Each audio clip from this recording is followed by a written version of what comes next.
Oh, ito po si auntie ko. Magandang araw sa inyong lahat na nakikinig sa akin. Gusto kong tumulong sa inyo ang mga may sakit na UTI. Ano ito, pa?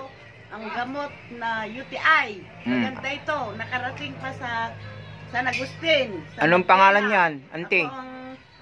Ako ang nagturo sa kanila, nagkuhan ng ganitong gamot. Hindi nila alam. Anong pangalan yan? Kulot. Ito ang dahon. Oh. Ito lang ang kuwan mo, Yanger. ilalaga mo lang ito, putulin mo hanggang dito. Oh, yung kuwan ay.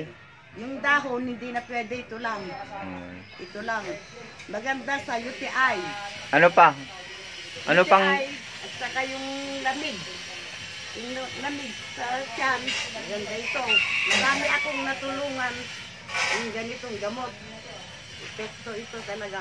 Iisa lang ang magamot niya, UTI lang. UTI, saka yung lamig ng tiyan. Kahit sa kwan, mga pastor, nasubukan nila ito, San Agustin, Magdela. Di nila alam na gamot ito. Punta kami sa Peri sa San Agustin. Doon kami nakakita ng ganitong gamot. Paano mo na-discover na gamot yan?